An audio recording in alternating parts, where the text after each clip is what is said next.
ಶ್ರೀ ಗುರುಭ್ಯೋ ನಮಃ. ಹರಿ ಓಂ.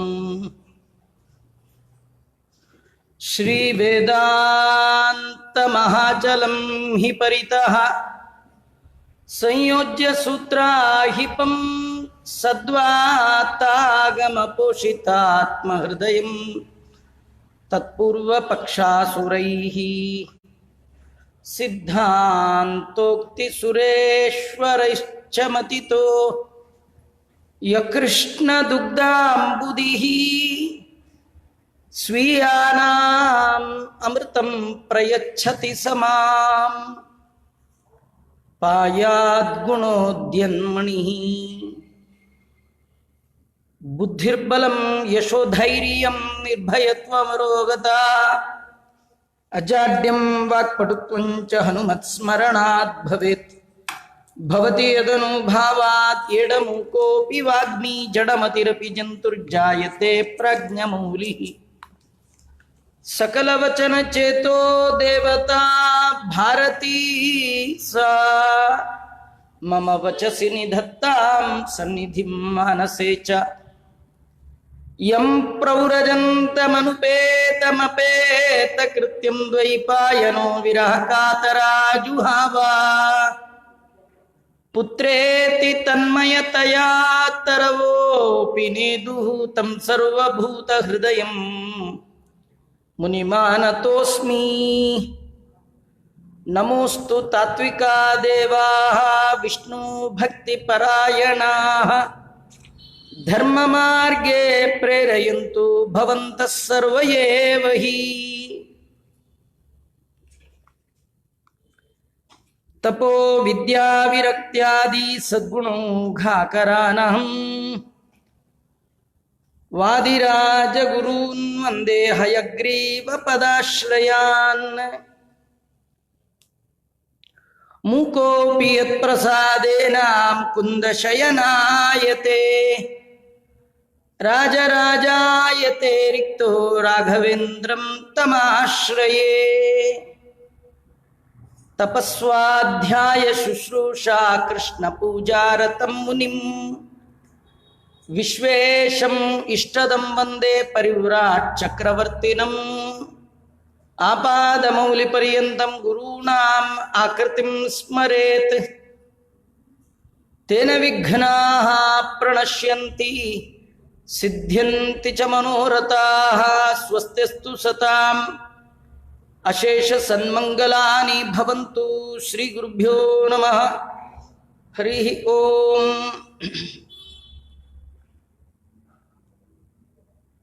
ಜಗದೊಡೆಯನಾದ ಶ್ರೀಕೃಷ್ಣ ವಸುದೇವ ದೇವಕಿಯರ ಮನೆಯಲ್ಲಿ ಅವತಾರ ಮಾಡಿದ್ದಾನೆ.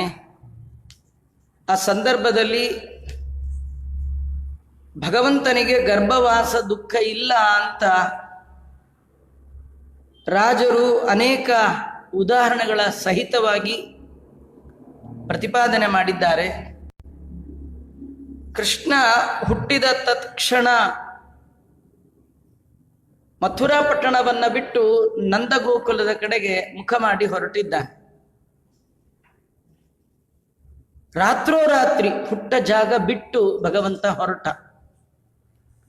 ಅದಕ್ಕೆ ಅನೇಕ ಕಥೆಗಳನ್ನು ವಾದಿರಾಜ ಶ್ರೀಮಚ್ಚರಣರು ಉತ್ಪ್ರೇಕ್ಷ ಮಾಡಿ ಹೇಳ್ತಾರೆ. ಸಾಮಾನ್ಯವಾಗಿ ಹಳ್ಳಿಯಿಂದ ಪಟ್ಟಣಕ್ಕೆ ಜನ ಬರೋದನ್ನು ನಾವು ನೋಡ್ತೇವೆ. ಪಟ್ಟಣದಿಂದ ಹಳ್ಳಿಗೆ ಹೋಗೋದು ತುಂಬ ಅಪರೂಪ. ಕೃಷ್ಣ ಯಾಕೆ ಪಟ್ಟಣ ಬಿಟ್ಟು ವನದ ಕಡೆಗೆ ಹೋದ ಅಂದರೆ ಅವನು ವನಪ್ರಿಯ ಅಂತೆ, ಪಟ್ಟಣ ಪ್ರಿಯ ಅಲ್ಲ. ನಾವೆಲ್ಲ ಪಟ್ಟಣ ಪ್ರಿಯರು, ಅದಕ್ಕೆ ಬರ್ತೇವೆ. ಭಗವಂತನಿಗೆ ಪಟ್ಟಣ ಇಷ್ಟ ಇಲ್ಲ, ಅವನಿಗೆ ವನ ಬೇಕು. ವನ ಅಂದರೆ ವನ ಅಲ್ಲ, ವನ ಅಂದರೆ ಭಕ್ತರ ಸಮೂಹ ಬೇಕು. ಎಲ್ಲಿ ಸಜ್ಜನರಿದ್ದಾರೆ, ದಾಸರಂತಾರೆ, ಎಲ್ಲಿ ಗೋವುಗಳ ಹಿಂಡು, ಎಲ್ಲಿ ಗೋಪಾಲಕರ ದಂಡು, ಅಲ್ಲಿರ್ತಾನ. ನಂದಗೋಕುಲಂಗೆ ಆಕರ್ಷಿತವಾದದ್ದು ಕೃಷ್ಣನಿಗೆ ಆ ಗೋಕುಲದಲ್ಲಿ ಏನಂದ್ರೆ ಅಲ್ಲಿರುವ ಗೊಲ್ಲರು, ಅಲ್ಲಿರುವ ಗೋವುಗಳಿಂದ ಆಕರ್ಷಿತನಾಗಿ ಭಗವಂತ ಆ ಕಡೆ ಹೊರಟ. ಆದರೆ ನೋಡುವವರಿಗೆ ಏನನ್ಸತ್ತೆ, ಕೃಷ್ಣ ಹುಟ್ಟುವ ಮೊದಲು ಹುಟ್ಟಿದ ಎಲ್ಲ ಮಕ್ಕಳನ್ನ ಕಂಸ ಕೊಂದಿದ್ದ. ಕೃಷ್ಣ ಪುಟ್ಟ ಮಗುವಾಗಿ ಬಂದ ಕಾರಣ ಎಲ್ಲಿ ನನ್ನನ್ನು ಕೊಂದು ಬಿಡ್ತಾನೋ ಅಂತ ಭಯದಿಂದ ಕೃಷ್ಣ ಏನಾದರೂ ಪಟ್ಟಣ ಬಿಟ್ಟು ಹಳ್ಳಿಗೆ ಹೋದ್ನ. ಈಗೆಲ್ಲ ತುಂಬಾ ಜನ ನೋಡಿ ಪಟ್ಟಣ ಬಿಟ್ಟು ಹಳ್ಳಿ ಕಡೆ ಹೋಗ್ತಾ ಇದ್ದಾರೆ. ಭಯ. ಹಣೆಯಲ್ಲಿ ಬರ್ದಿದ್ರೆ ಎಲ್ಲೂ ಹಿಡ್ಕೊಳ್ತೀರಿ, ಇಲ್ಲೇ ಬರ್ಬೇಕು ಅಂತ ಇಲ್ಲ. ಹಳ್ಳಿಲಿದ್ದವ್ರಿಗೆ ಬರಲ್ಲ ಅಂತ ಏನು ರೂಲ್ಸ್ ಇಲ್ಲ. ಹಾಗೆ ಕೃಷ್ಣನು ಭಯದಿಂದ ಏನಾದ್ರೂ ಹೋದ್ನ ಅಂದ್ರೆ ವಾದ್ಯರಾಜರು ಹೇಳ್ತಾರೆ ನ ಕಂಸ ಭೀತ್ಯ. ಅವನು ಕಂಸನ ಭಯದಿಂದ ಮಥುರಾ ಬಿಟ್ಟು ನಂದಗೋಕುಲಕ್ಕೆ ಹೋಗಿದ್ದಲ್ಲಂತೆ. ಅದರೊಳಗೆ ರಾಜರು ಒಂದು ತತ್ವವನ್ನ ತಿಳಿಸ್ತಾರೆ. ದೇವರಿಗೆ ಯಾರ ಭಯ ರೀ? ದೇವರ ಭಯ ಎಲ್ಲರಿಗಿದೆ. ಭೀಷಾಸ್ಮಾದ್ವಾತಪ್ಪವತೆ ಭೀಷೋದೇತಿ ಸೂರ್ಯ ಭೀಷಾಸ್ಮಾದ್ ಅಗ್ನಿಶ್ಚೇಂದ್ರಶ್ಚ ಮೃತ್ಯುರ್ಧಾವತಿ ಪಂಚಮ ಇತಿ ಅಂತ ಮೃತ್ಯುವಿಗೆ ಮೃತ್ಯುವಾದವ ಕೃಷ್ಣ. ಅವನು ಜಗತ್ತಿನ ಎಲ್ಲರಿಗೆ ತನ್ನ ಭಯ ಇಟ್ಟಿದ್ದಾನೆ. ಭಯಕೃತ್ ಭಯನಾಶನ ಭಗವಂತ. ಅವನಿಗೆ ಯಾರ್ದಾದ್ರೂ ಭಯ ಇದೆಯಾ ಅಂದ್ರೆ ಅವನಿಗೆ ಯಾರ ಭಯವೂ ಇಲ್ಲ. ದುರ್ಜನರ ಸೇವೆಯ ನೊಲ್ಲ ಭಗವಂತ ಎಂತವ ಅಂದ್ರೆ ನಿರ್ಭೀತ ಅಂತ ವರ್ಣನೆ ಮಾಡ್ತಾರೆ. ಅವನಿಗೆ ಯಾರ ಭಯ ಇಲ್ಲ. ಅಲ್ಲ, ಭಯ ಇಲ್ಲ ಅಂದಮೇಲೆ ರಾತ್ರೋರಾತ್ರಿ ಊರ್ ಬಿಟ್ಟದ್ದು ಯಾಕೆ? ಯಾಕಂದ್ರೆ ವಾದಿರಾಜರು ಒಂದು ಅಪರೂಪದ ಕಥೆ ಹೇಳ್ತಾರೆ. ಸ್ವವಲ್ಲಭಾಂನಂದ್ರ ಕಲತ್ರ ಜಾತಂ ಮನೋರಮಂ ವೀಕ್ಷಿತುಮೇವ ಸೋಗಾತ್. ನಂದಗೋಕುಲದ ಕಡೆ ಕೃಷ್ಣ ಅರ್ಜೆಂಟ್ ರಾತ್ರಿ ಪ್ರಯಾಣ ಮಾಡಿದ್ದು ಯಾಕೆ? ಡೇ ನೋಡ್ದೆ, ನೈಟ್ ನೋಡ್ದೆ, ರಾತ್ರಿನೇ ಊರ್ ಬಿಟ್ಟು ಯಾಕೆ ಹೋದ ನಂದಗೋಕುಲಕ್ಕೆ ಅಂದ್ರೆ ನಂದಗೋಕುಲದಲ್ಲಿ ಒಂದು ಹೆಣ್ಣು ಕೂಸು ಹುಟ್ಟಿತ್ತು. ಅದು ಯಾವುದು ಅಂದ್ರೆ ಯಾವುದೋ ಕೂಸು ಅಲ್ಲ, ಅದು ಸ್ವವಲ್ಲಭಾಂ, ತನ್ನ ಹೆಂಡತಿ ನೋಡ್ಲಿಕ್ಕೆ ಹಗಲು ರಾತ್ರಿ ಅಂದೇ ಹೋಗ್ಬಿಟ್ನಂತೆ ಕೃಷ್ಣ. ತನ್ನ ಹೆಂಡತಿ ಅಲ್ಲಿ ಹುಟ್ಟಿದ್ದಾಳೆ, ಅವಳನ್ನ ನೋಡೋಣ ಅಂತ ಮನೋರಮಾಂ. ರಮ ಯಾರವಳು? ರಮ ಮನೋರಮ, ಭಗವಂತನ ಮನಸ್ಸಿಗೆ ಮುದವನ್ನ ಕೊಡುವಂತಹವಳು. ಭಕ್ತಿ ಮಾಡಿ ಭಕ್ತಿಯಿಂದ ಅಂತಹ ಆ ಲಕ್ಷ್ಮಿಯನ್ನ ನೋಡುವ ಸಲುವಾಗಿ, ಹೆಂಡತಿಯನ್ನ ನೋಡುವ ಸಲುವಾಗಿ ಕೃಷ್ಣ ಹೋದದ್ದೇ ವಿನಃ ಕೃಷ್ಣನಿಗೆ ಕಂಸನ ಭಯ ಇಲ್ಲ ಅಂತ ವರ್ಣನೆ ಮಾಡ್ತಾರೆ. ಅಲ್ಲ, ಹೋಗಿದ್ದಾದ್ರೂ ಹೇಗೆ? ಎಲ್ಲ ಬಂಧನಕ್ಕೆ ಒಳಪಟ್ಟಿದ್ದವ. ಆದರೆ ಕೃಷ್ಣ ಹುಟ್ಟಿದ ತಕ್ಷಣ ಅವನೇನ್ ಮಾಡ್ದ ಅಂದ್ರೆ ಕೃಷ್ಣ ಆ ಎಲ್ಲ ಬೀಗಗಳನ್ನ ಒಮ್ಮೆ ಹೀಗೆ ನೋಡ್ಬಿಟ್ನಂತೆ. ನೋಡಿದ ಮಾತ್ರದಿಂದಲೇ ಆ ಬೀಗಗಳೆಲ್ಲ ತನಗೆ ತಾನೇ ಬಿಚ್ಕೊಂಡ್ ಬಿಟ್ವಂತೆ.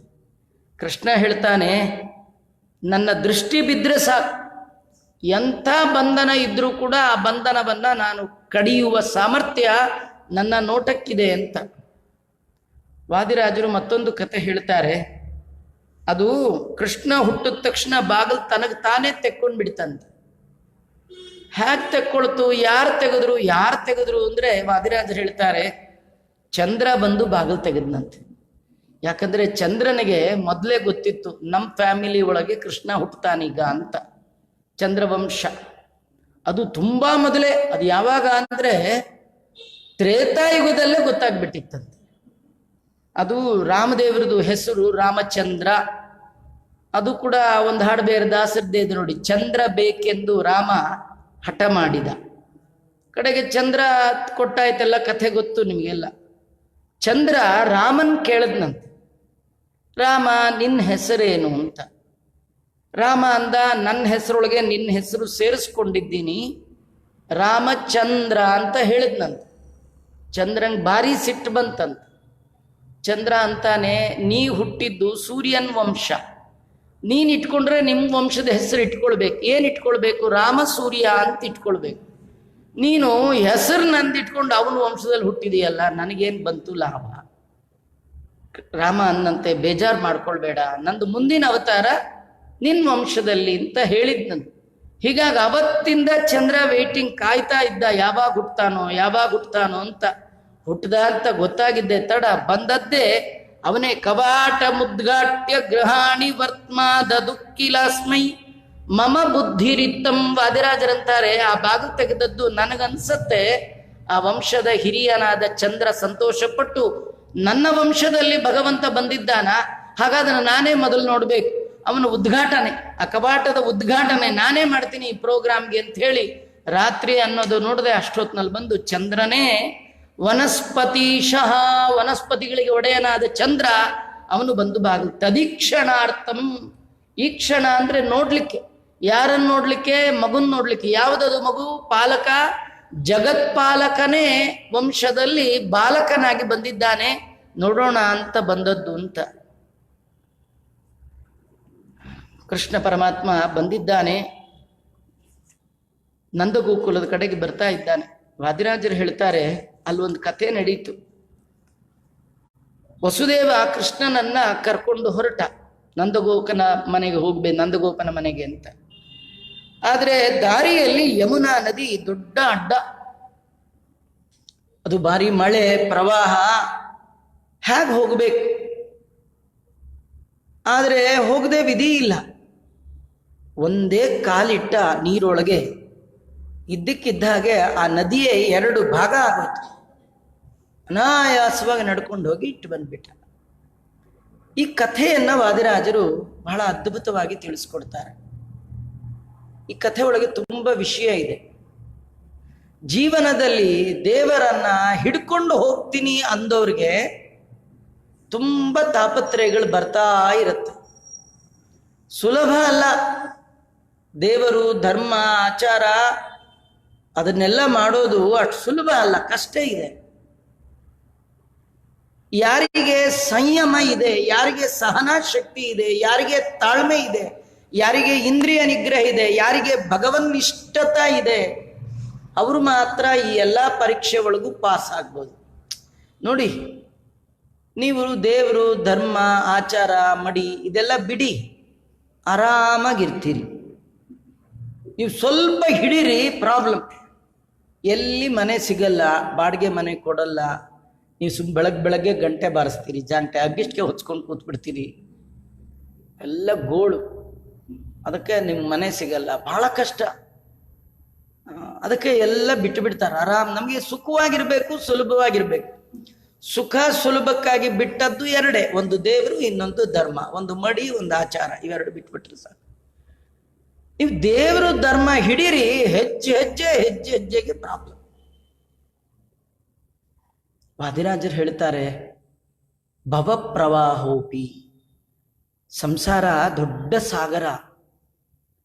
ಈ ಸಾಗರ ನಿಮಗೆ ಅನಾಯಾಸವಾಗಿ ದಾಟಬೇಕು ಅಂತ ಆಸೆ ಇದ್ರೆ ನೀವು ದೇವರನ್ನ ತಲೆಯಲ್ಲಿ ಹೊತ್ಕೊಳ್ಳಿ.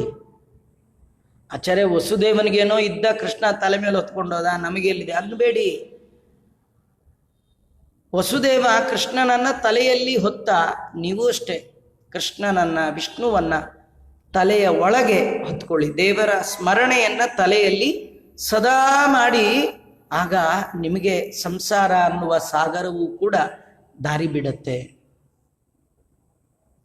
ಅದು ಏನಂದ್ರೆ, ಯಮುನಾದೇವಿ ದಾರಿ ಬಿಟ್ಲಂತೆ. ಅವಳು ಸುಮ್ಮನೆ ಬಿಡ್ಲಿಲ್ಲಂತೆ, ಅವಳು ಭಾರಿ ಬುದ್ಧಿವಂತೆ, ಹೆಣ್ಣು ಮಗಳು ಭಾರಿ ಬುದ್ಧಿವಂತೆ. ಅವಳು ಕೃಷ್ಣನನ್ನ ವಸುದೇವ ಕರ್ಕೊಂಡು ಬರೋದನ್ನ ನೋಡಿ, ಇಷ್ಟೊತ್ನಲ್ಲಿ ಯಾರಪ್ಪ ಬರ್ತಾ ಇದ್ದಾರೆ ಅಂತ ಹೀಗೆ ಅಲೆಗಳಲ್ಲಿ ಮೇಲ್ ಬಂದು ನೋಡಿದ್ಲಂತ. ನೋಡಿದ್ರೆ ಪುಟ್ಟ ಕೂಸು ತಲೆ ಮೇಲಿದೆ. ಅದು ಆರ್ಡಿನರಿ ಕೂಸಲ್ಲ, ಅದು ಶಂಕುಚಕ್ರ ಗದಾಪಾಣಿ ಭಗವಂತನನ್ನೇ ಕಂಡಿದ್ದಾಳೆ. ಅವಳು ಯೋಚನೆ ಮಾಡಿದ್ಲು, ಇವನು ಬಂದಾಗ ನಾವು ದಾರಿ ಬಿಡದೆ ಅಡ್ಡ ಗಿಡ್ಡ ನಿಂತು ಗಿಗ್ನ ಮಾಡಿದ್ರೆ ಬಿಡ್ತಾನ ನಮ್ಮನ್ನ? ಇವನು ನಮ್ಮ ಅಕ್ಕನ್ನೇ ಬಿಡ್ಲಿಲ್ಲ, ನಮ್ಮ ಯಜಮಾನ್ರನ್ನೇ ಬಿಡ್ಲಿಲ್ಲ, ನನ್ನೇನು ಬಿಡ್ತಾನೆ? ಈ ಅಕ್ಕ ಯಾರು, ಯಜಮಾನ್ರು ಯಾರು? ನೋಡಿ, ಯಮುನೆಗೆ ಅಕ್ಕ ಗಂಗಾ ಅಲ್ವಾ? ಗಂಗೆ ಚ ಯಮುನೆ ಚೈವ ಗೋದ, ಇವರೆಲ್ಲ 7 ಜನ ಸಪ್ತ ಗಂಗೆ. ಈ 7 ಜನರಿಗೂ ಒಡೆಯ ಗಂಡ ಸ್ವಾಮಿ ವರುಣ, ಅವನೇ ಸಮುದ್ರ. ಈ ನದಿಗಳೆಲ್ಲ ಹೋಗಿ ಅಲ್ಲೇ ಸೇರೋದು. ಗಂಡ ವರುಣ, ಅವನ್ನೇ ಬಿಡ್ಲಿಲ್ಲ ಇವನು. ಯಾರು? ಈ ಕೃಷ್ಣ. ಇವನೇನಾಗಿದ್ದ? ರಾಮನಾಗಿದ್ದ. ಇವನಿಗೇನು ಪ್ರಸಂಗ ಬಂತು ಅಂದರೆ, ಸೀತೆಯ ಬಳಿಗೆ ಹೋಗಬೇಕಿದೆ, ಸಮುದ್ರದ ಮೇಲೆ ಸೇತುವೆ ಕಟ್ಟಬೇಕು. ಅದಕ್ಕೆ ಕಟ್ಟಬೇಕಾದ್ರೆ ಕೇಳ್ಕೊಳ್ಬೇಕಲ್ಲ ಸಮುದ್ರ ರಾಜನ್ನ. ಅದಕ್ಕೆ ದರ್ಬೆ ಮೇಲೆ 3 ದಿನ ರಾಮ ಸೈಲೆಂಟಾಗಿ ಕೂತ. ದರ್ಭಶಯನ ಅಂತ ಇವತ್ತು ಇದೆ. ಆದರೆ ಸುಮ್ಮನೆ ಕೂತದ್ದಕ್ಕೆ ವರುಣ ಏನು ತಲೆನೇ ಕೆಡಿಸ್ಕೊಳ್ಳಿಲ್ಲ. ಕಡೆಗೆ ರಾಮನಿಗೆ ಸಿಟ್ಟು ಬಂತು. ಅವನೇನು ಮಾಡಿದ್ದಾನೆ, ಸಿಟ್ಟಿನಿಂದ ಹುಬ್ಬು ಗಂಟು ಹಾಕಿದ್ರೆ ಆ ಗುಬ್ಬಿನ ತಾಕಲಾಟದಿಂದ ಒಂದು ಕಿಡಿ ಅದು ಸಮುದ್ರದ ಒಳಗೆ ಬಿತ್ತು, ಬೆಂಕಿಯ ಒಂದು ಕಿಡಿ. ಅಷ್ಟಕ್ಕೆ ಸಮುದ್ರದ ನೀರೆಲ್ಲ ಆವಿ ಆಗ್ಲಿಕ್ಕೆ ಶುರುವಾಯಿತು. ಆಗ ವರುಣ ಯೋಚನೆ ಮಾಡಿದ, ಇಷ್ಟು ತಾಕತ್ತು ಯಾರಿಗಿದೆ? ಕಣ್ಣು ಮುಚ್ಚಿದ ತಕ್ಷಣ ಗೊತ್ತಾಯ್ತು, ಓಹೋ ಇದು ಭಗವಂತ. ಮತ್ತೆ ತನ್ನ ಹೆಂಡತಿಯರ ಜೊತೆಯೆಲ್ಲ ಕಪ್ಪ ಕಾಣಿಕೆಗಳನ್ನು ಹಿಡ್ಕೊಂಡು ರಾಮನಿಗೆ ಅರ್ಪಿಸಿ, ನನ್ನ ಕ್ಷಮಾ ಮಾಡು. ದೇವತೆಗಳಿಗೂ ಕೂಡ ಭಗವಂತನ ಬಗ್ಗೆ ಆಗಾಗ ಅಜ್ಞಾನ ಬರುತ್ತೆ. ನಮಗೆ ಹೇಗೆ ಯಾವಾಗಲೂ ಅಜ್ಞಾನ ಇರುತ್ತೋ ಅವರಿಗೆ ಯಾವಾಗಲೂ ಜ್ಞಾನವೇ ಇರುತ್ತೆ. ನಮಗೆ ಹೇಗೆ ಅವಾಗವಾಗ ದೇವ್ರ ಬಗ್ಗೆ ಭಕ್ತಿ ಬರುತ್ತೋ ಅವ್ರಿಗೆ ಅವಾಗವಾಗ ಹೋಗುತ್ತೆ ಅಷ್ಟೆ. ಅವರು ಬಂದು ನಮಸ್ಕಾರ ಮಾಡಿದ್ದಾನೆ. ರಾಮದೇವರು ಮುಂದೆ ಸೇತುವೆಯನ್ನು ಕಟ್ಟಿದ್ರು. ಈ ಕಥೆಯನ್ನೆಲ್ಲ ನಾವು ಕೇಳ್ತೇವೆ ರಾಮಾಯಣದಲ್ಲಿ. ಆ ಕಥೆಯ ನೆನಪು ಯಮುನೆಗೆ ಬಂತು. ಈಗೇನಾರು ನಾನು ಜಾಗ ಬಿಡದಿದ್ರೆ ಬಿಡ್ತಾನ ಇವನು? ನಮ್ಮ ಅಕ್ಕನ್ನು ಬಿಡಲಿಲ್ಲ ಅಂದ್ರೆ ಅಕ್ಕ ಗಂಗಾ, ಅವಳನ್ನು ಭೂಮಿಗೆ ಕರ್ಕೊಂಡು ಬಂದವರು ಯಾರು? ಭಗೀರಥ. ಕರ್ಕೊಂಡು ಬರುವಾಗ ಅವಳು ಮೊದಲೇ ಹೇಳಿಬಿಟ್ಟಿದ್ಲು, ನೀನು ಸುಮ್ಮನೆ ಹೋಗ್ತಾ ಇರು, ನಂದು ವೇಗ, ನಿನ್ನ ಸ್ಲೋ ನನಗೆ ಸಾಲದು, ಸೀದಾ ಹೋಗ್ತಾ ಇರು, ನಾನು ನಿನ್ನ ಹಿಂದೆ ಬರ್ತಾ ಇರ್ತೀನಿ. ಇವನು ಕೂಡ ತನ್ನ ಪಿತೃಗಳನ್ನು ಉದ್ಧಾರ ಮಾಡುವ ಸಲುವಾಗಿ ಭಗೀರಥ ಹಾಗೆ ಹೋಗ್ತಾ ಇದ್ದ, ಗಂಗೆ ಹಿಂದೆ ಬರ್ತಿದ್ಲು. ಆ ಬರುವಾಗ ದಾರಿಲಿ ಒಬ್ಬ ಋಷಿಗಳ ಆಶ್ರಮ, ಅವರು ಆಶ್ರಮದಲ್ಲಿ ಕೂತು ಸಂಧ್ಯಾವಂದನೆ ಗಿಂಧ್ಯಾವಂದನೆ ಮಾಡ್ತಾ ಕೂತಿದ್ರು. ಈ ಅಮ್ಮ ಬರುವಾಗ ಅವರ ಆಶ್ರಮ, ಆಚಾರ ಗಿಂಡಿ ಪಂಚತ್ರ ಅದೆಲ್ಲ ಕೊಚ್ಕೊಂಡು ಹೊರಟೆ. ಇವತ್ತು ನೀವು ನೋಡ್ತಾ ಇದ್ದೀರಿ, ಒಂದು ನದಿ ಪ್ರವಾಹ ಬಂದ್ರೆ ಎಂಥ ದೊಡ್ಡ ದೊಡ್ಡ ಬಿಲ್ಡಿಂಗ್ ಇದ್ರೂ ಕೂಡ ಒಂದೇ ಕ್ಷಣ ನೋಡುವ ಹಾಗೆ ಎಳ್ಕೊಂಡು ಹೋಗೇ ಬಿಡುತ್ತೆ. ದೊಡ್ಡ ದೊಡ್ಡ ಕಟ್ಟಡ ಎಳ್ಕೊಂಡು ಹೋಗೋ ಪ್ರವಾಹಕ್ಕೆ ಅದು ಮೇಲಿಂದ ಬಂದ ಗಂಗೆಗೆ ಇನ್ನೆಷ್ಟು ಫೋರ್ಸ್ ಇರಬೇಡ. ಆಚಾರ್ಯ ಯಾವ ಲೆಕ್ಕ, ಅವಳಿಗೆ ಎಳ್ಕೊಂಡು ಹೊಡೆ. ಆಚಾರ್ಯ ಪ್ರಣವಸ್ಯ ಅಂತ ಕೂತಿದ್ರು, ಮೂಗು ಬಿಟ್ಟು ನೋಡ್ತಾರೆ, ಮನೆ ಇಲ್ಲ, ಪಂಚತ್ರ ಇಲ್ಲ, ಉದ್ಧರಣೆ ಇಲ್ಲ, ದೊಡ್ಡ ಪ್ರವಾಹ. ಈ ನಮ್ಮನೆ ಮುಂದೆ ಯಾವ ನದಿ ಇರಲಿಲ್ಲ, ಇದು ಎಲ್ಲಿ ಬಂತು ಪ್ರವಾಹ ಅಂತ ಒಂದು ಕ್ಷಣ ಯೋಚನೆ ಮಾಡಿದ್ರು. ಅವದೆಲ್ಲ ಏನಂದ್ರೆ, ಈ ನಾವೆಲ್ಲ ಆಕ್ಷನ್ ರೀಪ್ಲೇ ಅಂತ ನೋಡ್ತೀವಲ್ಲ, ಅವರು ಕಣ್ಣು ಮುಚ್ಚಿದ್ರೆ ಸಾಕು, ಹಿಂದೆ ನಡೆದ ಎಲ್ಲ ಘಟನೆಗಳನ್ನ ರೆಕಾರ್ಡ್ ಮಾಡಿ ಇಟ್ಟುಬಿಟ್ಟಿರ್ತಾನೆ ದೇವರು. ಅವ್ರು ಬೇಕಂದಾಗೆಲ್ಲ ತೆಗೆದು ನೋಡುವಂತ ಸಾಮರ್ಥ್ಯ ಅವರಿಗೆ. ತ್ರಿಕಾಲ ಜ್ಞಾನಿಗಳು ಅಂತಾರೆ, ಹಿಂದೆ ಮುಂದೆ ಈಗ ಎಲ್ಲ ಜ್ಞಾನ ಯಾವ ಬೇಕಾದ್ರೂ ತೆಗಿಬೋದು. ಎಂಥ ಮಂತ್ರಶಕ್ತಿ! ಇವತ್ತು ನಮ್ದು ಯಂತ್ರಶಕ್ತಿ, ಇದೇನು ಪ್ರಯೋಜನ ಇಲ್ಲ. ಆಗಿನ ಕಾಲದ ಮಂತ್ರಶಕ್ತಿಯ ಮುಂದೆ ಈಗಿನ ಕಾಲದ ಯಂತ್ರಶಕ್ತಿ ಏನು ಅಲ್ಲ. ಅವ್ರು ಯೋಚನೆ ಮಾಡಿದ ತಕ್ಷಣ ಅವ್ರಿಗೆ ಗೊತ್ತಾಯಿತು, ಭಗೀರಥ ತಪಸ್ ಮಾಡಿದ್ದು, ಗಂಗೆ ಬಂದಿದ್ದು. ಜನ್ನು ಋಷಿಗಳು ಅಂತ ಅವರಂದ್ರು, ನಿಂಗೆ ಇಷ್ಟೊಂದು ಜಂಬಾನ ಅಂತ, ಗಂಗೆಗೆ ಇಷ್ಟು ಜಂಬಾನ ಅಂತ ಹೇಳಿದ್ದೆ.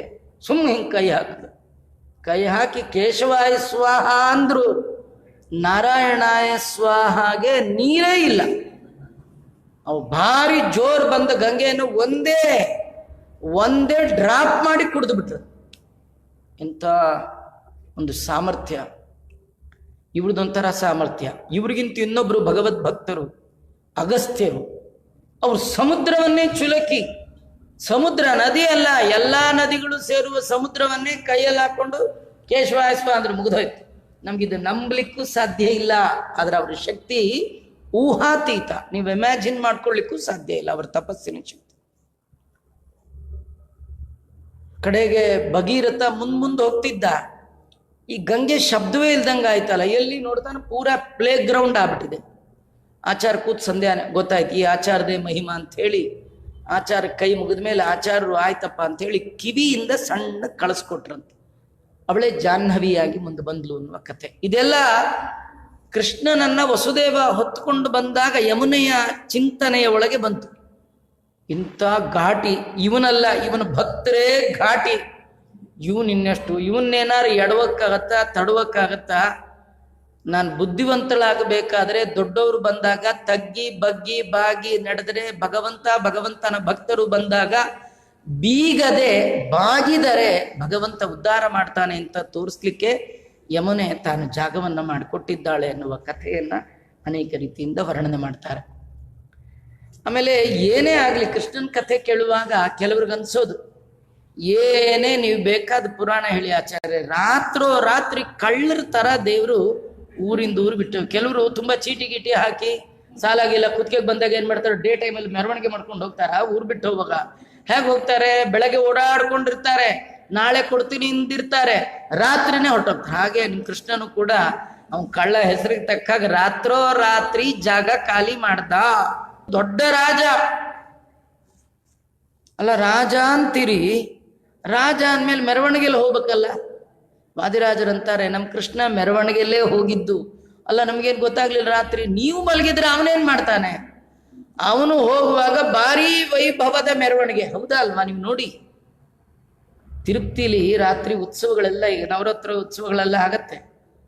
ನೀವೆಲ್ಲಿಂದೋ ಹತ್ತಿದ್ದೋ ಇಳಿದದ್ದೋ ಯಾವುದೋ ಟೈರ್ಡ್ ಅಲ್ಲಿ ರಾತ್ರಿ 9ಕ್ಕೆ ಊಟವೋ ತಿಂಡಿಯೋ ತಿಂದು ಮಲಗಿಬಿಟ್ರೆ, ಶ್ರೀನಿವಾಸ ದೇವರು ಮಲಗ್ಬಿಟ್ಟಿದ್ದಾನಪ್ಪ ಇವತ್ತು, ಹೋದ್ರೆ ಯಾರು ನೋಡೋರಿಲ್ಲ ಅಂತ ನಿಂತು ಬಿಡ್ತಾನ ಒಳಗೆ.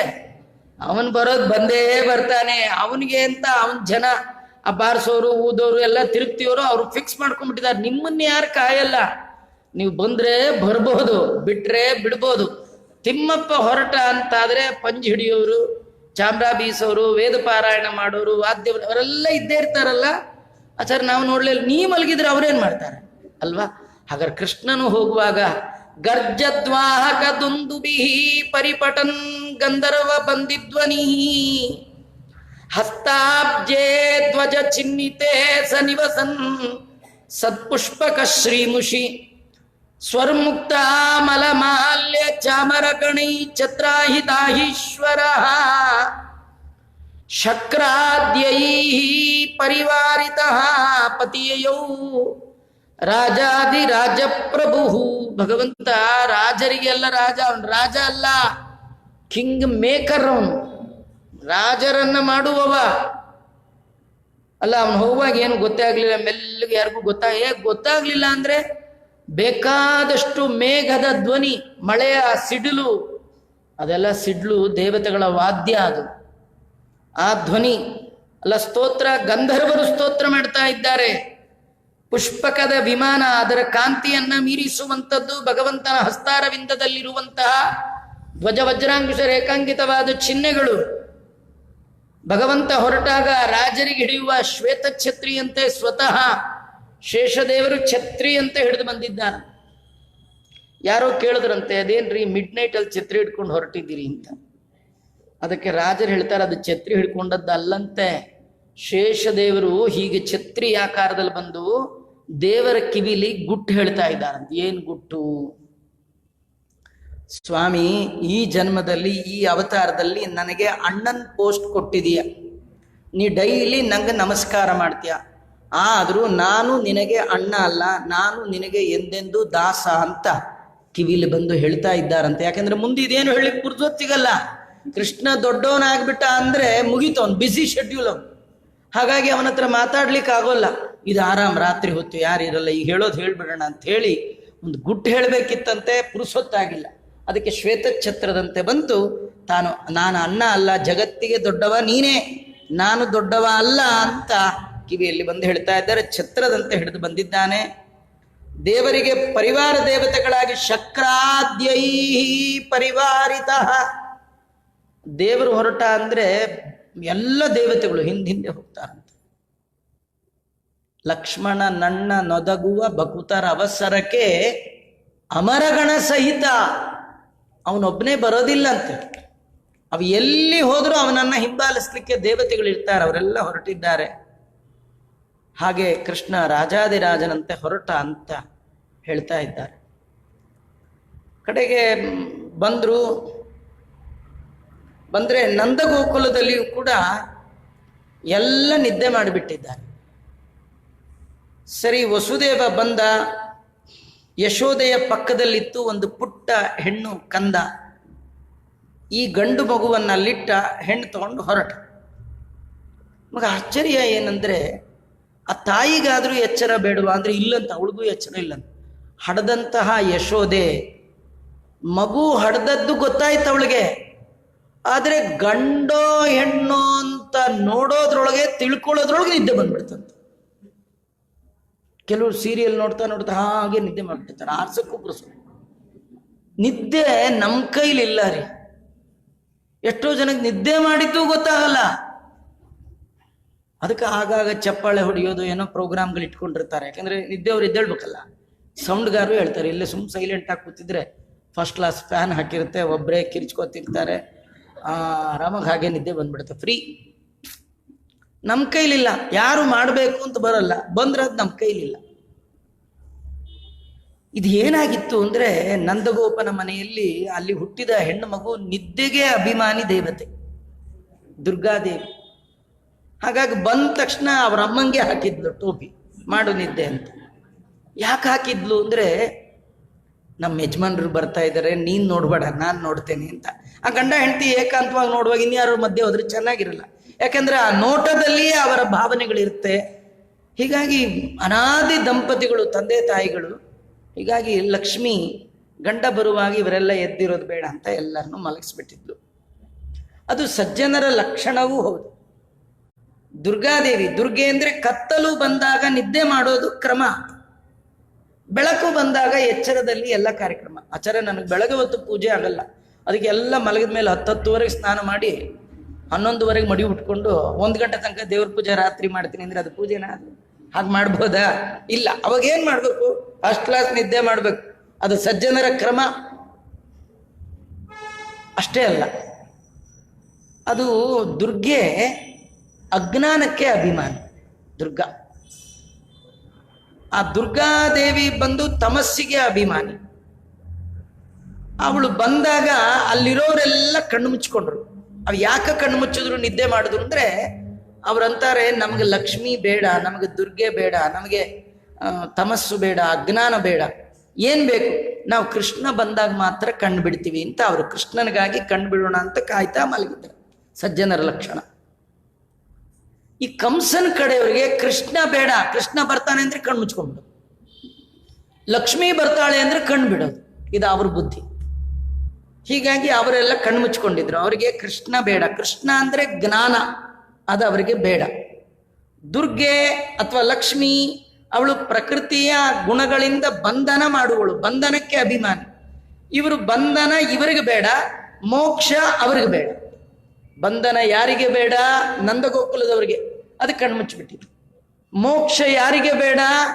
ಕಂಸನ ಕಡೆ ಅವ್ರು ಕಣ್ಮುಚ್ಚು. ಹೀಗಾಗಿ ಅವರವ್ರ ಯೋಗ್ಯತೆಗೆ ಅನುಗುಣವಾಗಿ ಮಾಡಿದ್ದಾರೆ. ಸರಿ, ಕರ್ಕೊಂಡು ಬಂದ, ಗಂಡು ಕೂಸನ್ನಿಟ್ಟ, ಹೆಣ್ಣು ಕೂಸು ತಗೊಂಡು ಹೊರಟ. ನಮಗೆಲ್ಲ ಒಂದು ಆಶ್ಚರ್ಯ. ಸಾಮಾನ್ಯವಾಗಿ ಎಕ್ಸ್ಚೇಂಜ್ ಮಾಡುವ ಸಂದರ್ಭ ಬಂದ್ರು ಹೆಣ್ಣಿಟ್ಟು ಗಂಡು ತಗೊಂಡು ಹೋಗೋದು ನೋಡಿದೀವಿ. ಇದೇನು ವಸುದೇವ, ಗಂಡಿಟ್ಟು ಹೆಣ್ಣು ತಗೊಂಡು ಹೋದ್ನಲ್ಲ. ವಾದಿರಾಜರು ಅಂತಾರೆ, ಇದು ಗಂಡು ಹೆಣ್ಣು ಅಂತ ವ್ಯವಹಾರ ಮಾಡ್ಲಿಕ್ಕೆ ಹೋಗ್ಬೇಡಿ. ಮತ್ತೇನ್ ಕಥೆ ಏನಂದ್ರೆ, ವಸುದೇವ ಆ ಮಧ್ಯರಾತ್ರಿ ಕಾಲದಲ್ಲಿ ಕೃಷ್ಣನಿಗೆ ಒಂದು ಉತ್ಸವ ಮಾಡಿಬಿಟ್ಟ.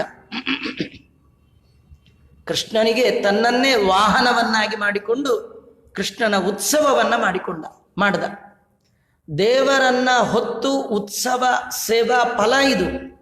ದೇವರನ್ನು ಹೊತ್ತು ಉತ್ಸವ ಮಾಡಿಸಿದ ಸೇವೆಗೆ ಏನು ಫಲ ಅಂದ್ರೆ, ಕೈಯಲ್ಲಿ ಹೆಣ್ಕೂಸು ಬಂತಲ್ಲ, ಅದೇ ಫಲ. ಲಕ್ಷ್ಮಿ ಅಂದ್ರೆ ಜ್ಞಾನ, ಸಂಪತ್ತು ಎರಡೂ ಅವನ ಕೈ ತುಂಬ ಬಂತು ಅಂತ ತೋರಿಸ್ಲಿಕ್ಕೆ, ಮುಕುಂದ ಸೇವಾರ್ಹ ಫಲಂ ಸ್ಮತಾವತ್ ವಹನ್ನಿವಾತಾದುಂದು ಬಿಸ್ತತಾಂ ಶಿಶುಸ್ವರೂಪಾಂ ಕಮಲಂ ಸ್ವಹಸ್ತೆ ಸಬಿಭ್ರದಭ್ಯಾಗಾತ್ಮವಾಸಂ. ಅಲ್ಲಿಂದ ಹೆಣ್ಣು ಮಗುನ ಕರ್ಕೊಂಡು ತಾನು ಮಥುರಾ ಪಟ್ಟಣಕ್ಕೆ ಬಂದ ಅಂತ ಕಥೆ ವರ್ಣನೆ ಮಾಡಿದ್ದಾರೆ. ನಮಗಿಲ್ಲಿ ಮತ್ತೊಂದು ಆಶ್ಚರ್ಯ ಅಂದ್ರೆ, ಸಾಮಾನ್ಯ ಮಕ್ಕಳು ಹುಟ್ಟಿದ್ರೆ ಅಳಬೇಕು, ಹತ್ತು ಬಿಟ್ರೆ ಎಲ್ಲ ಎದ್ದೇ ಹೇಳ್ತಾರೆ, ಆರಾಮಾಗಿ ಗೊತ್ತಾಗಿರೋದು. ಆದ್ರೆ ವಿಚಿತ್ರ ಅಂದ್ರೆ, ಹುಟ್ಟಿದ ಈ 2 ಮಕ್ಕಳು ಅಳ್ಳಿಲ್ಲಂತೆ. ಯಾಕೆಂದ್ರೆ ಲೋಕ ವಿಲಕ್ಷಣ ಮಕ್ಕಳೇ ಅಲ್ಲ. ಕೃಷ್ಣನ್ ಕೇಳಿದ್ರಂತೆ, ನೀ ಯಾಕೆ ಅಳ್ಳಿಲ್ಲ ಅಂತ. ಕೃಷ್ಣ ಅಂದ, ನಾನು ಬಂದದ್ದು ಅಳ್ಳಿಕ್ಕಲ್ಲ, ಆಳ್ಲಿಕ್ಕೆ ಅಂದ. ಹಾಗಾದ್ರೆ ನಾವೆಲ್ಲ ಯಾಕೆ ಅಳ್ತೀವಿ ಗೊತ್ತಾ? ಯಾರನ್ನು ಆಳಕ್ಕಾಗಲ್ವಲ್ಲ ಅಂತ ಅಳ್ತಾ ಇದೀವಿ. ಆದ್ರೆ ನಾರಾಯಣನ್ಗೆ ಈ ಪ್ರಾಬ್ಲಮ್ಮೇ ಇಲ್ಲ. ಎಲ್ಲರ ಒಳಗೆ ತಾನೇ ಇಪ್ಪನಾದ ಕಾರಣ ಎಲ್ಲರನ್ನು ಕಂಟ್ರೋಲ್ ಮಾಡ್ತಾ ಇದ್ದಾನೆ, ಅಳಲ್ಲ. ಹೋಗ್ಲಿ, ಲಕ್ಷ್ಮಿ ಹೆಣ್ಮಗಳು, ಅಮ್ಮ ನೀನಾರು ಅಳಬೇಕಲ್ಲ, ನೀ ಯಾಕೆ ಅಳ್ಳಿಲ್ಲ? ಅದಕ್ಕೆ ಅವಳಂದ್ಲು, ಇಂಥ ಗಂಡ ನಂಗೆ ಸಿಕ್ಕ ಮೇಲೆ ನಾ ಯಾಕೆ ಅಳ್ಳಿ ಅಂತ ಅವಳು ಅಳ್ಳಿಲ್ಲ. ಹೀಗಾಗಿ ಇಬ್ರು ಅಳೋರಲ್ಲ. ಹೀಗಾಗಿ ಅವ್ರು ಹುಟ್ಟಿದ್ದು ಯಾರಿಗೆ ಗೊತ್ತೇ ಆಗ್ಲಿಲ್ಲ. ಸರಿ, ಮಗುನ್ ಕರ್ಕೊಂಡು ಬಂದ. ವಸುದೇವ ದೇವಕಿಯ ಮಡಿಲಲ್ಲಿ ಆ ಹೆಣ್ಣು ಕೂಸನ್ನು ಮಲಗಿಸಿದ. ಮಲಗಿಸಿದ್ದೇ ತಡ ಆ ಹೆಣ್ಣು ಮಗು ಕಿಟಾರ್ ಅಂತ ಕಿರ್ಚ್ಕೊಂಡು ಬಿಡ್ತಂತೆ. ಕಿರ್ಚ್ಕೊಂಡ್ರೆ ಅದೇನು ಕಂಸನಿಂದ ಪ್ರೇರಿತರಾದಂತಹ ದ್ವಾರಪಾಲಕರು 8ನೇ ಮಗು ದೇವಕಿಗಾಗತ್ತೆ ಅಂತ ಉದ್ವಿಗ್ನತೆಯಿಂದ ಬಂದೀಖಾನೆಯ ಸುತ್ತ ಕಾವಲು ಕಾಯ್ತಾ ಇದ್ರು.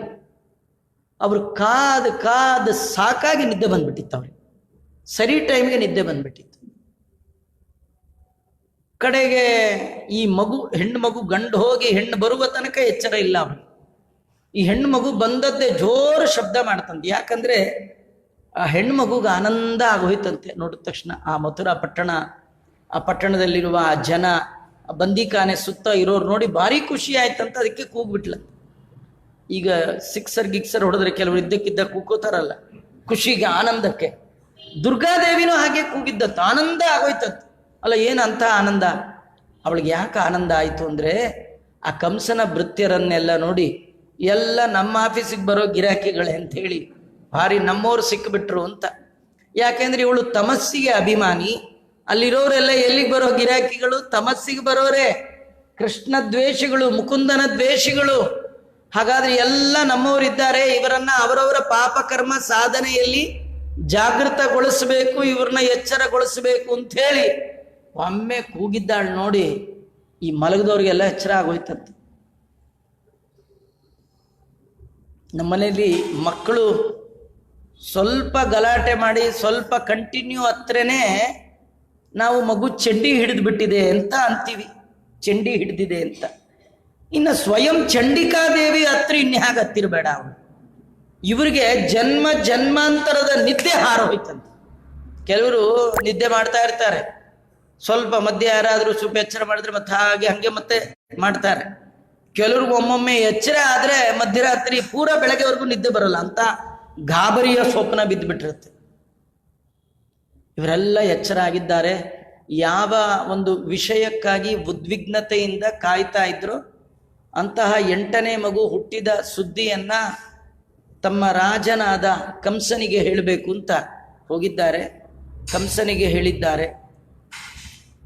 ವಾದಿರಾಜರು ಈ ಸಂದರ್ಭದಲ್ಲಿ ಇನ್ನೊಂದು ಕಥೆ, ಕೃಷ್ಣ ಹೆಂಡತಿ ಹುಟ್ಟಿದ್ದಾಳೆ ನೋಡ್ಬೇಕು ಅಂತ ರಾತ್ರಿ ಬಿಟ್ಟು ಬಂದ ಅಂತ ಕತೆ ಹೇಳಿದ್ರಿ. ಕೃಷ್ಣ ಬಂದ ತಕ್ಷಣ ಅವಳು ಹೊರಟೋಗ್ಬಿಟ್ಲಲ್ಲ, ಇದೇನು ಕಥೆ?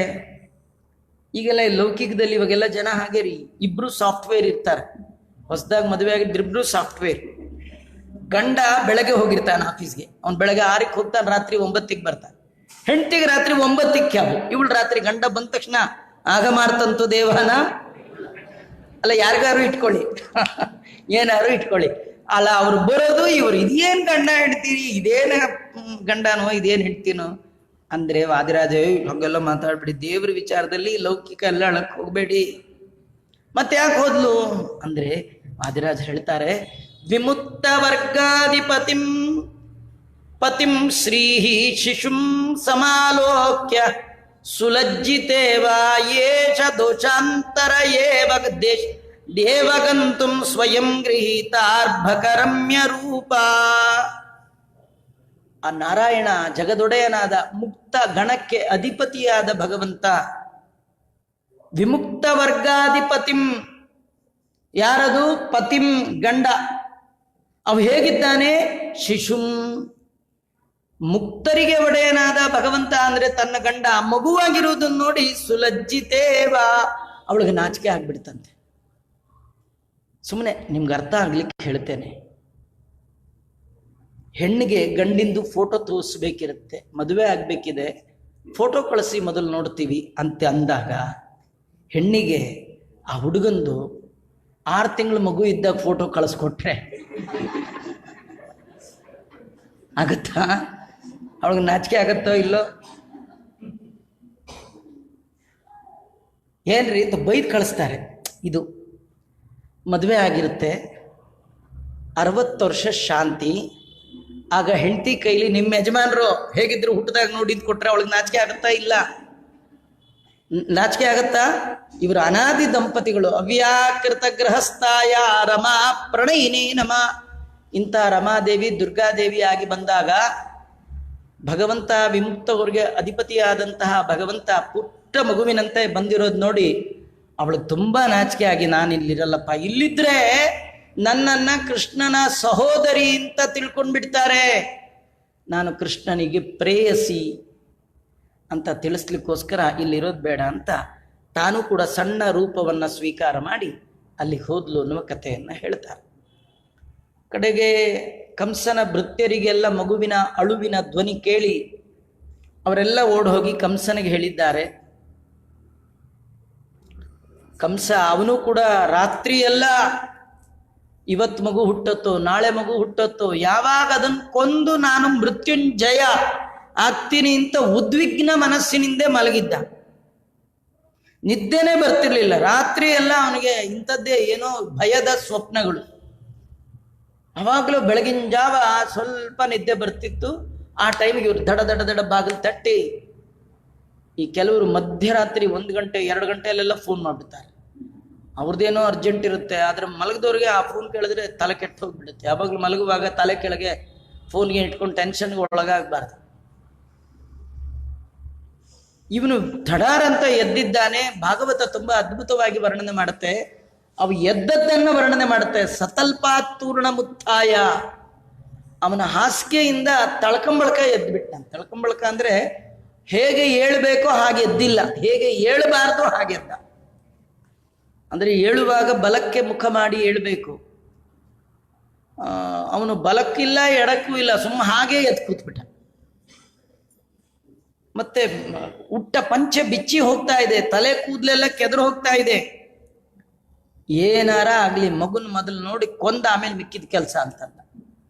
ಹೋಗ್ತಾ ಇದ್ದಾನೆ, ಹೊಸಲೆಲ್ಲ ಎಡವ್ತಾ ಇದ್ದಾನೆ. ಸ್ಖಲನ್ ಮುಕ್ತ ಮೂರ್ಧ ಜಹ. ಸ್ಖಲನ್ ಅಂದ್ರೆ ಎಡವ್ತಾ ಎಡವ್ತಾ ತಲೆ ಕೂದಲೆಲ್ಲ ಕೆದರ್ಕೊಂಡು ಎಲ್ಲಿದೆ ಮಗು ಅಂತ ಹೊರಟಿದ್ದಾನೆ, ನೋಡ್ಲಿಕ್ಕೆ ಹೋಗಿದ್ದಾನೆ.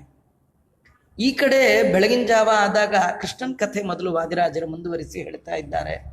ನಂದಗೋಪನಿಗೆ ಸುದ್ದಿ ಹೋಯಿತು, ನಿನ್ನ ಮನೆಯಲ್ಲಿ ಒಂದು ಬಂಗಾರದ ಕೂಸು ಹುಟ್ಟಿದೆ ಅಂತ. ಅವನು ಬಂದು ನೋಡ್ತಾ ಇದ್ದಾನೆ. ಮಗು ಇದು ಮಗುವ, ಇದು ಅದ್ಭುತ, ಇದು ತಮದ್ಭುತಂ ಬಾಲಕಂ.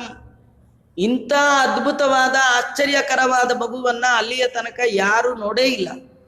ನಂದಗೋಪನಿಗನಿಸ್ತು, ನಾನು ದೇವರಲ್ಲಿ ಕೇಳಿದ್ದೆ ನನಗೆ ಒಳ್ಳೆ ಸಂತಾನ, ಇಂಥ ಒಳ್ಳೇದು ಸ್ವಯಂ ದೇವರೇ ಮಗನಾಗಿ ಬಂದ್ಬಿಟ್ಟಿದ್ದಾನೆ.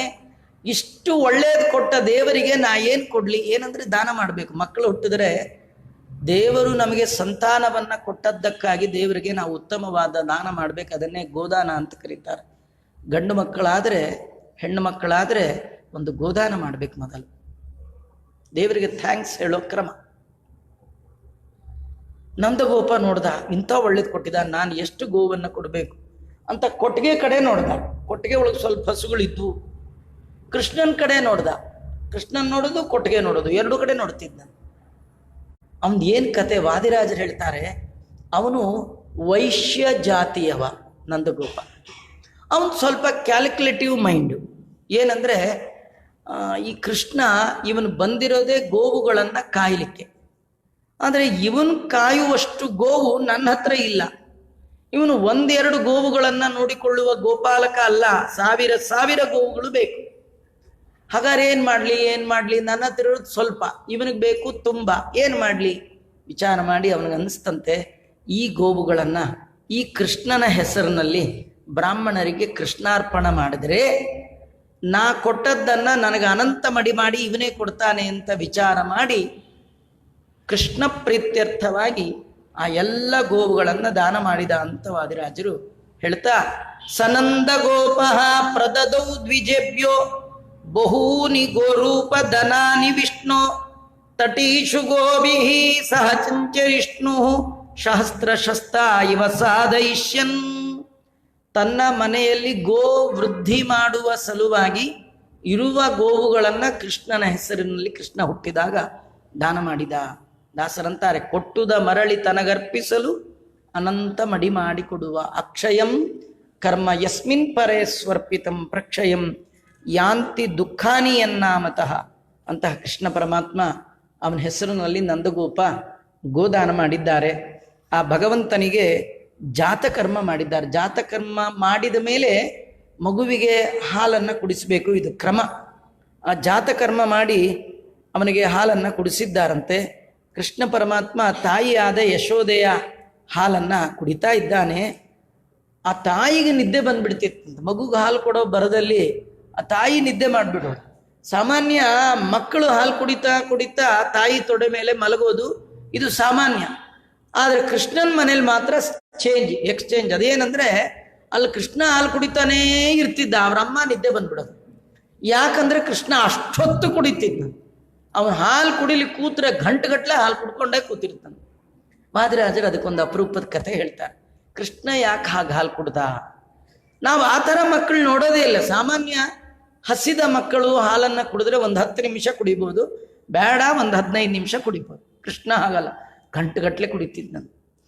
ನಾವೆಲ್ಲ ಯಾಕೆ ಹಾಗೆ ಕುಡಿಯಲ್ಲ ಅಂದರೆ, ನಾವು ಹೋದ ಜನ್ಮದಲ್ಲಿ ಕುಡ್ದಿದ್ವಿ, ಅದರಿಂದಿನ ಜನ್ಮದಲ್ಲಿ ಕುಡ್ದಿದ್ವಿ, ನಾಯಿ ಆದಾಗ ಕುಡ್ದಿದ್ದೇವೆ, ನರಿ ಆದಾಗ ಕುಡ್ದಿದ್ದೇವೆ, ಮನುಷ್ಯರಾಗಿ ಬಂದಾಗ ಎಲ್ಲ ಹಾಲು ಕುಡಿದು ಸಾಕಾಗಿದೆ. ಕೃಷ್ಣಂದು ಈ ಥರ ಇಲ್ಲಂತ್ರಿ. ಅವ್ರು ಹೇಳ್ತಾರೆ, ಪುರಾ ಜನನ್ಯಾ ಸ್ತನಪಾನ ಜಾತ ಸುಖಾನ ವಿಘ್ನ ಅಜನೀ ಯೇಷ ಕೃಷ್ಣ. ಈ ಕೃಷ್ಣ ಇದ್ದಾನಲ್ಲ, ಇವನಿಗೆ ತಾಯಿಯ ಹಾಲಿನಲ್ಲಿರುವ ಸವಿ, ಅದನ್ನ ಸವಿದ ಅನುಭವ ಇವನಿಗಿಲ್ಲಂತ. ಇದರ ಅರ್ಥ ಹುಟ್ಟಿಲ್ಲ ದೇವರಿಗೆ. ಅಜನಿಹಿ, ಇವನಿಗೆ ಹುಟ್ಟೇ ಇಲ್ಲ. ಹುಟ್ಟಿದವರಾದ್ರೆ ಕುಡಿತಿರ್ತಾರೆ, ಹುಟ್ಟಿದವನಲ್ಲ. ಅಲ್ಲ, ಹುಟ್ಟಿದವನಲ್ಲ ಬೇಕಾಡ್ ಸತಿ. ಮತ್ಸ್ಯ, ಯಾರು ಹಾಲು ಕೊಡ್ಬೇಕ್ರಿ? ಮತ್ಸ್ಯನಾಗಿ ಬಂದಾಗ ಮೀನು ಮರಿ ಹಾಕೊಂಡ್ ಪ್ರವಾಹ ಬಂದ್ರೆ ಅಮ್ಮ ಮೀನೆಲ್ಲ ಅಪ್ಪ ಮೀನೆಲ್ಲ, ಅಪ್ಪ ಅಮ್ಮ ಯಾರಿಗ್ ಗೊತ್ತು? ಅವೆಲ್ಲ ಗುಂಪಾಗಿ ಕೂರ್ಮಕ್ಕಿಲ್ಲ ಮತ್ಸ್ಯಾವತಾರ. ಇನ್ನು ನರಸಿಂಹ ಅವತಾರ ಅಷ್ಟು ಕೋರೆದಾಡೆ, ಯಾರು ಹಾಲು ಕೊಡ್ಬೇಕು ಏನ್ಕತೆ? ಇಲ್ಲೇ ಹಾಲಿಲ್ಲ. ಹಾಲು ಕುಡಿಲಿಕ್ಕೆ ಸಿಕ್ಕ ಒಂದೇ ಒಂದು ಅವತಾರ ಅಂದ್ರೆ ಹಾಲು ಕುಡಿದ ಕಥೆ ಇರೋ ಅವತಾರ ಯಾವುದು? ರಾಮಾವತಾರದಲ್ಲೂ ಇಲ್ಲ. ಅದು ಯಾಕಂದ್ರೆ ರಾಮ ಮರ್ಯಾದಾ ಪುರುಷೋತ್ತಮ, ಇಂಥ ಚಿಲ್ಡ್ರೆ ಕಥೆ ಒಂದಿಲ್ಲ. ಕೃಷ್ಣ ಎಲ್ಲಾ ಕಥೆನೂ ತೋರಿಸ್ಬಿಟ್ಟಿದ್ದ. ಹೀಗಾಗಿ ಅವನ ಹಾಲು ಕುಡಿಲಿಕ್ಕೆ ಕೂತ್ರು ತುಂಬಾ ಹೊತ್ತು ಕೂತ್ಕೊಳ್ತಿದ್ದ. ಅವನು ತಾಯಿಯ ಹಾಲಿನ ಸುಖ ಗೊತ್ತಿಲ್ಲಂತ, ಅದಕ್ಕೆ ಕುಡಿತಿದ್ದ. ವಾದಿರಾಜರು ಇನ್ನೊಂದು ಕತೆ ಹೇಳ್ತಾರೆ. ಯಾಕೆ ಅವನು ಅಷ್ಟೊತ್ತು ಹಾಲು ಕುಡಿತಿದ್ದ ಅಂದ್ರೆ, ಕೃಷ್ಣ ಅನ್ಕೊಂಡಂತೆ ಈ ಯಶೋದೆ ನನ್ನನ್ನ ಮಗನನ್ನಾಗಿ ಪಡೆದದ್ದಕ್ಕೆ ಎಷ್ಟು ಪುಣ್ಯ ಇವಳಿಗೆ, ಇಷ್ಟು ಪುಣ್ಯ ತಗೊಂಡ್ಬಿಟ್ಟಿದ್ದಾಳಲ್ಲ, ಈ ಪುಣ್ಯನ ಎಲ್ಲಿಡ್ಲಿ ನೋಡ್ದ. ಎಲ್ಲಿ ಜಾಗವೇ ಇಲ್ಲ, ಮನೆ ಒಳಗೆ ಎಲ್ಲ ಕಡೆ ಹಾಲು ಮೊಸರು ಎಲ್ಲ ಡಬ್ಬ ಗಿಬ್ಬ ಎಲ್ಲ ಫುಲ್ ಇತ್ತು. ಕಡೆಗೆ ನೋಡ್ದ, ಇದೊಂದೇ ಖಾಲಿ ಮಾಡ್ಲಿಕ್ಕೆ ಬರುವ ಜಾಗ ಅಂದ್ರೆ ಇದೊಂದೇ. ಈ ತಾಯಿಯ ಹೃದಯದಲ್ಲಿರುವ ಹಾಲನ್ನೆಲ್ಲ ಖಾಲಿ ಮಾಡಿ ಆ ಜಾಗದಲ್ಲಿ ನನ್ನನ್ನು ಪಡೆದದ್ದಕ್ಕೆ ಅವಳಿಗೆ ಬರುವ ಪುಣ್ಯವನ್ನ ಹೃದಯದಲ್ಲಿ ಇಡೋಣ ಅಂತ ಜಾಗ ಖಾಲಿ ಮಾಡ್ಲಿಕ್ಕೆ ಕುಡ್ದದ್ದಂತೆ. ಕೆಲವರಿಗೆ ತಮ್ಗೆ ಏನಾದ್ರು ತಗೊಂಡು ಹೋಗ್ಲಿಕ್ಕೆ ಬೇಕು ಅಂದಾಗ ಕವರ್ ಬೇಕಂದ್ರೆ ಕವರ್ಲಿ ಏನಾರು ಇರ್ಲಿ ಚೆಲ್ಬಿಟ್ಟು ಆ ಕವರ್ ಖಾಲಿ ಮಾಡ್ಕೊಂಡು ತಗೊಂಡು ಹೋಗ್ಬಿಡ್ತಾರೆ ಕೆಲವರು. ತಮಗೆ ಬೇಕು ಅಂತ ಆದ್ರೆ ಇದೇನಾರ ಕೃಷ್ಣಂಗೆ ಜಾಗ ಬೇಕು. ಏನ್ ಮಾಡೋದು? ಜಾಗ ಇಲ್ಲ. ಅಮ್ಮನ ಹಾಲು ಖಾಲಿ ಮಾಡ್ದ, ಖಾಲಿ ಮಾಡಿದ ಜಾಗದಲ್ಲಿ ಪುಣ್ಯವನ್ನ ಇಟ್ಟ ಅಂತ ವಾದಿರಾಜಗುರು ಸಾರ್ವಭೌಮರು ಹೇಳ್ತಾರೆ. ಕೃಷ್ಣ ಪರಮಾತ್ಮ ಹಾಲು ಕುಡಿತಿರುವಾಗ ಅಮ್ಮನ್ನೇ ನೋಡ್ತಿದ್ನಂತೆ. ಅಮ್ಮನ್ನೇ ನೋಡ್ತಾ, ಸಾಮಾನ್ಯ ಮಕ್ಕಳು ಹಾಲು ಕುಡಿಯುವಾಗ ಅಮ್ಮನ್ನ ಚೆನ್ನಾಗಿ ಗುರುತಿಸ್ಬಿಡತ್ವೆ, ಮತ್ತೆ ಹಾಗೆ ಆನಂದವಾಗಿ ನಿದ್ದೆ ಕಣ್ಣು ಮುಚ್ಚಿಬಿಡತ್ವೆ. ಕೃಷ್ಣ ಕಣ್ಣು ಮುಚ್ಚೋ ಸಂಪ್ರದಾಯವೇ ಕೃಷ್ಣಂದಿಲ್ಲ, ಯಾವಾಗಲೂ ಕಣ್ಣು ಬಿಡ್ತಾ ಇರ್ತಾರೆ. ನಾವು ಅವಾಗವಾಗ ಮುಚ್ಚುತ್ತಾ ಇರೋದ್ರಿಂದಲೇ ದೇವರು ಅವಾಗವಾಗ ಅನ್ಸೋ ಮುಚ್ಚೇ ಬಿಡು ಅಂತ ಪರ್ಮನೆಂಟ್ ಕಣ್ಣು ಮುಚ್ಚಿಸ್ಬಿಡ್ತಾನೆ. ದೇವ್ರದು ಕಣ್ಣು ಮುಚ್ಚೋ ದೇವರಲ್ಲ, ದೇವತೆಗಳೇ ಕಣ್ಣು ಮುಚ್ಚೋಲ್ಲ. ಅವ್ರ ಹೆಸರೇ ಅನಿಮಿಷರು, ಕಣ್ಣೇ ಮುಚ್ಚಲ್ಲ. ದೇವರು ಹೀಗೆ ಅಮ್ಮನ್ನೇ ನೋಡ್ತಿರ್ತಿದ್ದಂತೆ. ಈ ತಾಯಿಗೆ ಒಂದು ಆಶ್ಚರ್ಯ, ಇದೇನು ಕಣ್ಣು ಮುಚ್ಚಬೇಕಲ್ಲ, ಅವನು ಹಾಲು ಕುಡಿತಾ ಕಣ್ಬಿಟ್ಟು ಹಿಂಗೆ ನೋಡ್ತಾನಲ್ಲ. ಕೃಷ್ಣ ಹೇಳೋನಂತೆ, ಅಮ್ಮ ನೀನೇನು ನಂಗೆ ಫ್ರೀಯಾಗಿ ಹಾಲು ಕೊಡಬೇಡ, ನೀನು ಕೊಟ್ಟ ಹಾಲಿಗೆ ಬದಲಿಗೆ ನಾನು ಹಾಲು ಕೊಡ್ತೇನೆ ಅಂತಿದ್ದಂತೆ. ನೀನು ನಂಗೆ ಹಾಲು ಕೊಡ್ತೀಯ, ನಾನು ನಿನಗೆ ಹಾಲಲ್ಲ, ಹಾಲಿಗಿಂತಲೂ ಗ್ರೇಟ್ ಅಮೃತವನ್ನೇ ಕೊಡ್ತೇನೆ ಅಂತಿದ್ದಂತೆ. ಅದು ಹಾಗೆ ಕೃಷ್ಣ ಅಂತಾನೆ, ನೀನು ಕೊಡೋದು ನಿನ್ನ ಹೃದಯ ತುಂಬಿದ ಭಕ್ತಿಯಿಂದ ಕೊಡುವ ಹಾಲು. ಯಾರು ಹೃದಯ ತುಂಬಿ ಭಕ್ತಿಯನ್ನ ನನ್ನಲ್ಲಿ ಮಾಡ್ತಾರೆ ಅವರಿಗೆ ನಾ ಏನು ಕೊಡ್ತೇನೆ ಅಂದ್ರೆ ನನ್ನ ನೋಟ ಅನ್ನುವ ಅಮೃತವನ್ನೇ ಅವರಿಗೆ ಕೊಡ್ತೇನೆ. ಸಜ್ಜನರು ದೇವರಲ್ಲಿ ಎಲ್ಲ ಸೇವೆ ಮಾಡಿ ಕೇಳೋದೇ ಅದು. ಆಯತಾಭ್ಯಾಂ ವಿಶಾಲಾಭ್ಯಾಂ ಶೀತಲಾಭ್ಯಾಂ ಕೃಪಾನಿಧೆ ಕರುಣಾಮೃತ ಪೂರ್ಣಾಭ್ಯಾಂ ಲೋಚನಾಭ್ಯಾಂ ವಿಲೋಕಯ. ಭಗವಂತ ನೀನು ಕರುಣಾಮೃತ, ನಿಂದು ಆ ನೋಟದಿಂದ ಒಮ್ಮೆ ನನ್ನನ್ನು ನೋಡು ಅಂತ ಕೇಳ್ತಾರೆ.